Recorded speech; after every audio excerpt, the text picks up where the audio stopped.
Welcome to today's deep dive, everyone. So, you know that physical drop in your stomach when an unexpected bill hits your inbox? Oh, yeah, absolutely. Right, like your heart races, your palms start to sweat, you feel like you're in actual physical danger. But according to the research we're looking at today, specifically a book called The Mindful Wallet, you usually aren't reacting to the math on the screen. No, not at all. You're reacting to a ghost. And our mission today is to use this source to bust those money ghosts. It's such a crucial distinction.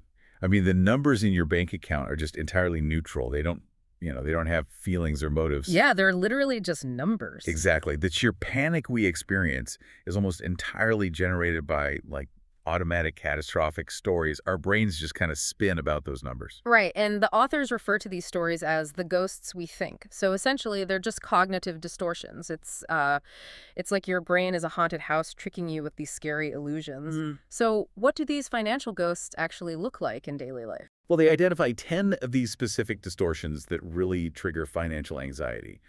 And two of the most common ones are fortune telling and mind reading. Okay, fortune telling, what does that one look like? So fortune telling happens when, say, your car needs a $500 repair, and your brain just instantly jumps to, well, I'm going to end up bankrupt forever because of this. Oh, wow, yeah, going 0 to 100. Right. And then mind reading is when, like, you decline a dinner invitation to save money, and then you spend the whole night agonizing because you think, my friends definitely think I'm a total failure for not earning more. Okay, let's unpack this for a second, because calling a $0 bank balance a distortion feels, a bit like gaslighting yourself. That's a fair point. Right, because if someone is genuinely broke and struggling to pay rent, that panic isn't a ghost, that is a real-world threat. So how does pretending it's an illusion actually help them? That is the perfect question. Because the lack of funds really is real. The ghost isn't the empty bank account, you know. The ghost is the absolute catastrophic conclusion we attach to it. Ah, I see. Because the problem with panic is that it physically impairs your executive function. Like, when your brain is screaming that you're going to be destitute, your amygdala, which is the brain's threat center, is completely hijacked. You're basically just in survival mode. Exactly. You physically cannot see logical solutions at that point, like negotiating a payment plan or cutting a specific expense or even just looking at your budget objectively. Ah, so the goal isn't to magically manifest money or like pretend you're rich. It's really just to get your brain's logic center back online so you can deal with the actual math. Precisely. And the Mindful Wallet offers this cognitive behavioral therapy tool to do this called the thought scan. Okay, how does that work? It's a gentle method. Uh-huh. It starts with simply pausing to just observe the thought and then crucially labeling it.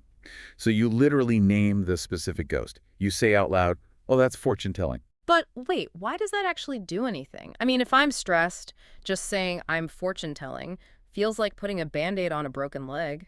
It comes down to a neurological mechanism called affect labeling.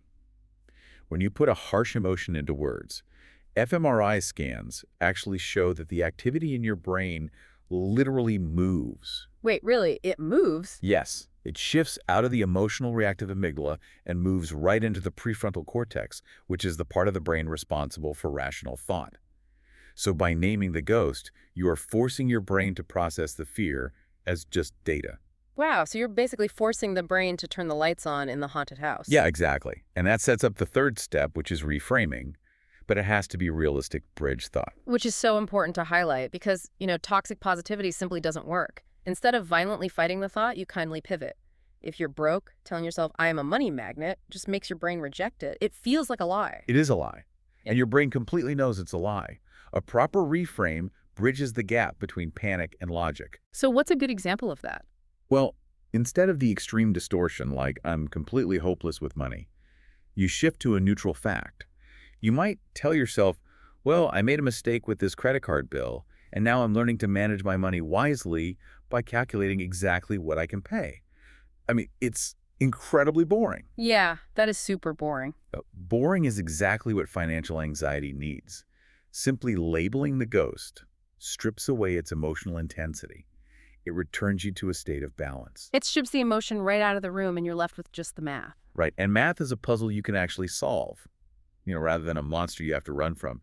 It lets you make logical choices instead of fear-based reactions. I love that. Well, we've talked a lot today about these financial ghosts as if we invented them all by ourselves.